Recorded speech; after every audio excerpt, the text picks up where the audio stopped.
ಹುಬ್ಬಳ್ಳಿಯಲ್ಲಿ ಲವ್ ಜಿಹಾದ್ ಆರೋಪದ ಪ್ರಕರಣದ ಹಿನ್ನೆಲೆಯಲ್ಲಿ ಸಂತ್ರಸ್ತೆ ಯುವತಿಯ ಮನೆಗೆ ಬಿಜೆಪಿ ಹಿರಿಯ ನಾಗರಿಕರು ಭೇಟಿ ನೀಡಿದ್ರು. ಕೇಂದ್ರ ಸಚಿವ ಪ್ರಹ್ಲಾದ್ ಜೋಶಿ ಹಾಗೂ ಮಾಜಿ ಸಿಎಂ ಮತ್ತು ಬೆಳಗಾವಿ ಸಂಸದ ಜಗದೀಶ್ ಶೆಟ್ಟರ್ ಜೊತೆಗೆ ವಿಧಾನಸಭೆ ವಿರೋಧ ಪಕ್ಷದ ನಾಯಕ ಅರವಿಂದ ಬೆಲ್ಲದ್ ಭೇಟಿ ನೀಡಿ ಕುಟುಂಬಸ್ಥರಿಗೆ ಧೈರ್ಯ ಹೇಳಿದರು.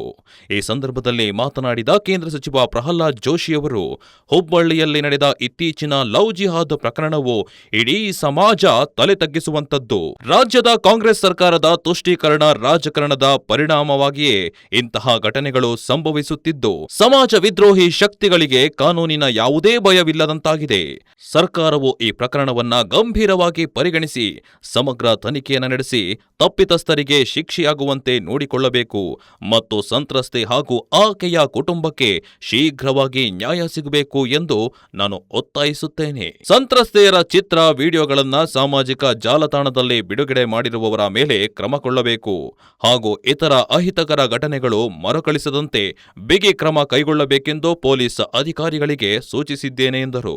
ಈ ಕಲಬುರಗಿ ಕುಟುಂಬ ಮತ್ತು ಅಲ್ಲಿ ಕದಂ ಕುಟುಂಬ ಅನ್ನುವಂಥ ಎರಡು ಹುಡುಗಿಯರ ಮೇಲೆ ಪೇಟೆ ಅವರ ಹುಡುಗಿಯ ಮೇಲೆ ಭಾಳ ದೊಡ್ಡ ಪ್ರಮಾಣದಲ್ಲಿ ಅನ್ಯಾಯ ಆಗಿದೆ. ಇದು ಓವರ್ ಆಲ್ ನೋಡಿದರೆ ಭಾಳ ವ್ಯವಸ್ಥಿತವಾದಂಥ ಒಂದು ಜಾಲ ಅಂತ ಅನ್ನಿಸ್ತಾ ಇದೆ.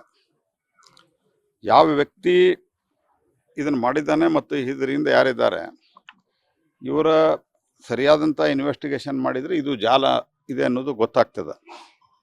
ಯಾಕಂದ್ರೆ ಮೊದಲನೇದಾಗಿ ಬೇರೆ ಬೇರೆ ಈ ರೀತಿಯ ಹೆಣ್ಣು ಹುಡುಗರೆ ಯುವತಿಯರ ಸಂಪರ್ಕ ಆತನಿಗಿತ್ತು ಅನ್ನುವಂಥದ್ದು ಪ್ರಾಥಮಿಕವಾಗಿ ನಮಗೆ ತಿಳಿದು ಬಂದಿದೆ.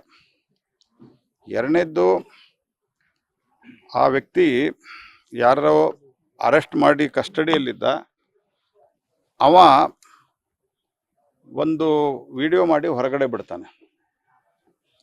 ಅದರ ಜೊತೆಗೆ ಪೋಕ್ಸೋ ಕಾನೂನದಲ್ಲಿ ಇರುವಂಥದ್ದು ಸಹಿತ ಯಾರು ಸಂತ್ರಸ್ತೆ ಇರ್ತಾಳ ಆ ಸಂತ್ರಸ್ತೆಯ ಫೋಟೋ ಅಥವಾ ವಿಡಿಯೋ ಮುಖ ಕಾಣುವಂತೆ ಮಾಡಬಾರದು ಅಂತಿದೆ. ಓಪನ್ ಆಗಿ ಎಲ್ಲ ಮಾಡ್ತಾ ಇದ್ದಾರೆ. ಜವಾಬ್ದಾರಿಯುತ ಚಾನೆಲ್ಗಳು ಮಾಡ್ತಾ ಇಲ್ಲ, ಆದರೆ ಬೇರೆ ಚಾನೆಲ್ಗಳು ಸ್ಥಳೀಯವಾಗಿ ಕೆಲವು ಒಂದು ಚಾನಲ್ಲು ಮಾಡಿದೆ ಅನ್ನುವಂಥದ್ದು ಅವರು ತೀವ್ರ ಆಕ್ರೋಶವನ್ನು ವ್ಯಕ್ತಪಡಿಸಿದ್ದಾರೆ. ಮತ್ತು ಇಲ್ಲಿ ಕೇಶವಾಪುರದಲ್ಲಿ ಒಂದು ಹೋಟೆಲ್ ಇದೆ, ಈ ಹೋಟೆಲ್ ಮೂಲಕ ಎಲ್ಲವೂ ನಡೀತಾ ಇದೆ ಅನ್ನುವಂಥ ಗಂಭೀರವಾದಂಥ ಆರೋಪ ಇದೆ. ಮತ್ತು ಇದು ಒಂದಲ್ಲ, ಹಲವಾರು ಜನರ ಜೊತೆಗೆ ಸಂಪರ್ಕ ಇಟ್ಕೊಂಡಿದ್ದ ಅವನ ಆರೋಪಿ ಅನ್ನುವಂಥದ್ದು ಭಾಳ ಇದು ಗಂಭೀರವಾದಂಥ ಸಂಗತಿ. ಇದರ ಜೊತೆಗೆ ಅಲ್ಲಿ ಏನು ಪೇಟೆ ಅನ್ನುವರ ಇದಕ್ಕೆ ಹೋಗಿದ್ವಿ, ಅಲ್ಲಿಯೂ ಕೂಡ ಇದೇ ರೀತಿಯ ಆಪರೇಷನ್ ಆಗಿದೆ. ಹಾಗಾಗಿ ಇದು ಒಂದು ರೀತಿಯಲ್ಲಿ ವ್ಯವಸ್ಥಿತವಾಗಿ ಏನು ಲವ್ ಜಿಹಾದ್ ಪ್ರಕರಣ ಅಥವಾ ಲವ್ ಜಿಹಾದ್ ಶಬ್ದ ಬಂದಿತ್ತು, ಇದನ್ನು ಅಲ್ಲಗಳಿಲಿಕ್ಕೆ ಸಾಧ್ಯ ಇರಲಾರದ ರೀತಿಯಲ್ಲಿ ಈ ಘಟನೆಗಳು ನಡೆದಿದ್ದಾವೆ. ಆ ಹಿನ್ನೆಲೆಯೊಳಗೆ ನಾನು ಪೊಲೀಸ್ ಕಮಿಷನರ್ ಅವ್ರಿಗೆ ಆಲ್ರೆಡಿ ಮಾತಾಡಿದ್ದೇನೆ ಫೋನ್ ಮೂಲಕ. ನಾನು ದೇಶದ ಬೇರೆ ಬೇರೆ ಭಾಗದಲ್ಲಿ ಪ್ರವಾಸದಲ್ಲಿದ್ದೆ, ಹಾಗಾಗಿ ಅಲ್ಲಿಂದನೇ ಮಾತಾಡಿದ್ದೇನೆ.